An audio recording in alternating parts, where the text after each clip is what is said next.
Hello student, this is my new YouTube channel और here I will teach you Korean language।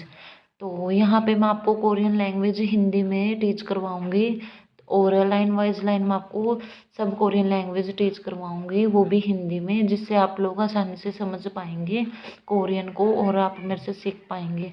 तो मैं भी Korean की practice करती हूँ, तो अब मैंने अपने नोट्स बना रखे हैं और वो नोट्स मैं आपके साथ शेयर करूँगी और साथ में आपको टीच करवाऊँगी, वो भी हिंदी में, जिससे आप आसानी से समझ पाएंगे। तो लेट्स स्टार्ट इट। तो फर्स्ट टॉपिक है कोरियन हंगल। कोरियन में हंगल होते हैं, जैसे हमारे ABCD होते हैं तो कोरियन के हंगल होते हैं। तो टोटल वावल्स कितने होते हैं 21 और सिंपल वावल्स तो होते हैं 10 और जो कंपाउंड वावल्स होते हैं वो कितने होते हैं 11। तो सबसे पहले है, इसको क्या बोलते हैं आ या ओ यो ओ यो यू यू ई और ये है कॉन्सोनेंट, ये है वावल्स। कॉन्सोनेंट वावल्स और इसकी कोई साउंड नहीं होती, अंग बोलते इसको, अंग। तो पहले कॉन्सोनेंट वावल्स होता है, अगर फिर उसके बाद हम जोड़ते हैं कॉन्सोनेंट वावल्स बाय कॉन्सोनेंट। और कुछ वाक्य ऐसे होते हैं जिसमें कॉन्सोनेंट वावल्स कॉन्सोनेंट ही होते हैं। इस तरीके से हम कॉन्सोनेंट वावल्स को अरेंज करते हैं। तो अगला है कॉन्सोनेंट्स, कितने होते हैं 19। तो सिंपल कॉन्सोनेंट्स होते हैं 14 और डबल कॉन्सोनेंट कौन से होते हैं 5। तो पहले ये देख लेते हैं 14 वाले। के और जे को हम रिप्रेजेंट करते हैं कोरियन में इस सिंबल से, और क को यूज करते हैं रिप्रेजेंट इस सिंबल से कोरियन में, और इसको बोलते हैं एन, जो कि हम हिंदी में इसको एन बोलते हैं और कोरियन में रिप्रेजेंट करते हैं हम इससे।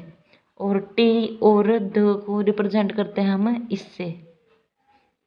ट हमारी इंग्लिश लैंग्वेज में है ना ट, तो उसको रिप्रेजेंट करते हैं इससे।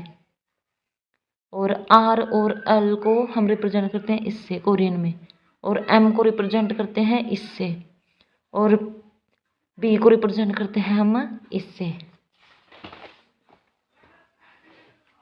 और एस और स को रिप्रेजेंट करते हैं हम इससे, और पी को रिप्रेजेंट करते हैं हम इससे, और जे को रिप्रेजेंट करते हैं इससे, और स को रिप्रेजेंट करते हैं इससे, को रिप्रेजेंट करते हैं इससे कोरियन में, और टी और ड को इस सिंबल से, और इसको है बोलते हैं एच कर सिंबल है ये कोरियन में। तो ये हमारे इंग्लिश वाले वर्ड हो गए और ये कोरियन वाले हो गए जिसको हम रिप्रेजेंट करते हैं। तो अगला है 11 कंपाउंड वावल्स। कंपाउंड वावल्स हो गए ये वाले, इसको बोलते हैं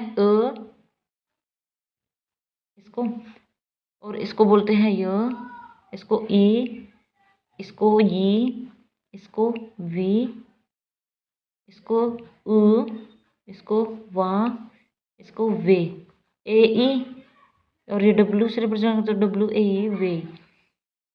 ये ई है तो ओ ई ओ ई, वो इसको रिप्रेजेंट करते हैं वे से, ये आप याद कर लीजिएगा। और 5 डबल कॉन्सोनेंट्स होते हैं जो कि ख, त, प, स, झ, अंग, इसको इससे रिप्रेजेंट करते हैं। और एंडिंग कॉन्सोनेंट कौन से हो गए, ये वाले हैं जो क साउंड, ये सब साउंड्स करते हैं इक की। अगर इनमें से कोई भी एंडिंग में लगा होता है तो ये साउंड करेंगे इक की लास्ट में, और अगर ये होता है तो अन साउंड इन द एंडिंग, अगर ये एंडिंग में लगा होता है तो इसकी अन साउंड होती है, और अगर ये वाले सारे एंडिंग में यूज हो तो हम इट की साउंड निकालते हैं ये एंडिंग में। और इसके साउंड अल होती है एंडिंग में, और इसकी अम होती है एंडिंग में, और इसकी प साउंड होती है